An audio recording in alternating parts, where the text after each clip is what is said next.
Hi, my name is Jack Burns. I'm 74 years old from Pembroke, Massachusetts, and I received a kidney transplant here at Beth Israel on June 16th, 2010, almost 15 years ago. Hi, my name is Adele Burns. I'm from Pembroke, Mass, and I donated my left kidney. In 2008, found out from my nephrologist that I was probably going to end up needing a kidney transplant. I've been a diabetic since 1983, type 1 diabetes, and it was just one of the complications that have happened in the progression of the disease. I was going to the Joslin Clinic for my diabetes care, and they referred me for any medical issues to Beth Israel. So I was being followed probably from 1995 till now through all the doctors in the Beth Israel network. My creatinine level was creeping up into the 3.8 to 4.0 range, and I suggested I meet with the kidney transplant team. I met with Dr. Pavlakis, and she's been following me for the last almost 15 years. We have a fantastic relationship, and I can't say enough about the follow-up and the care I've gotten with the whole transplant team. We knew that dialysis wasn't really going to be an option. It was going to be a difficult lifestyle. Being a donor was a pretty easy decision. Well, once I was referred to the Transplant Institute, they explained the whole process of getting a kidney. And since the best option for us to, I guess, move up on the list was to have a donor available, because Adele was not a match for me. If Adele was a match for me, I think that would have been a pretty simple solution.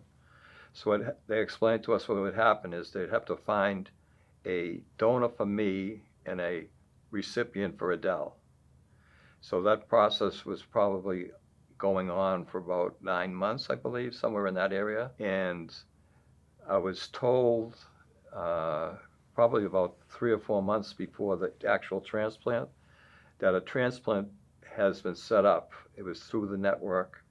Adele's kidney was going to be flown to Johns Hopkins in Baltimore.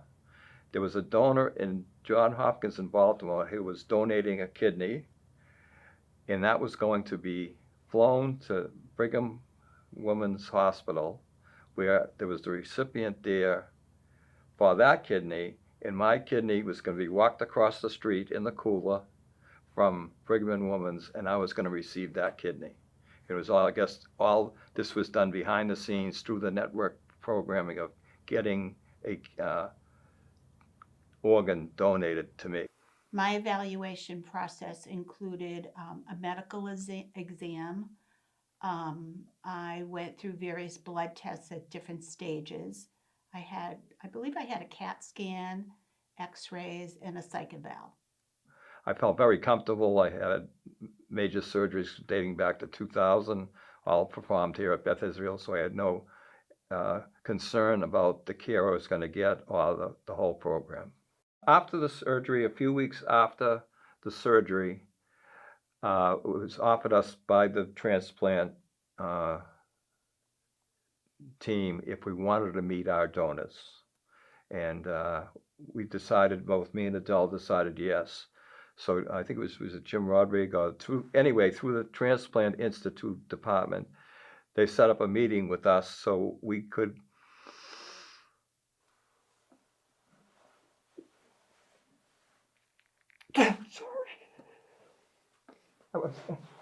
we could meet our donors.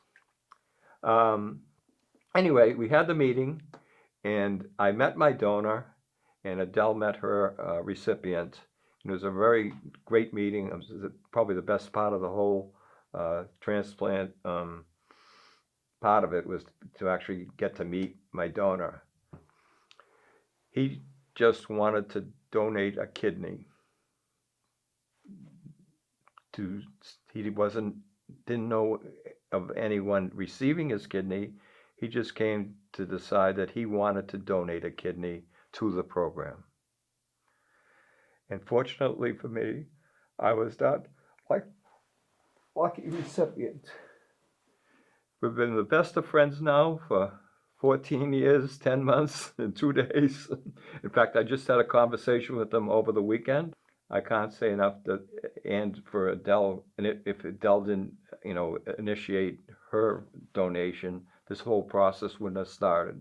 So I'm so grateful for both Adele and Doug for getting me an extra 15 years of my life. So I met Doug through a donor blog. I was on. Was that before the surgery? Yeah, yeah, Wow. yeah. You probably don't remember. No. Yeah. So there was a blog for donors, and we would, people would share their experience. And there was somebody on there that his story was very familiar. He was getting ready to donate a kidney through the hospital in Boston, and I thought, gee, sounds really familiar. So offline, we started to kind of go back and forth, and that's how we figured out we were part of this particular donation. I had no issues after surgery. I was here for a couple of days, and afterwards, I was fine. I was recovering. It took me about 6 to 8 weeks to recover, and I went back to work. After donating an organ, my daily life now is physically the same. I feel great. I've had no physical issues. And just a busy life with 6 grandkids and my husband.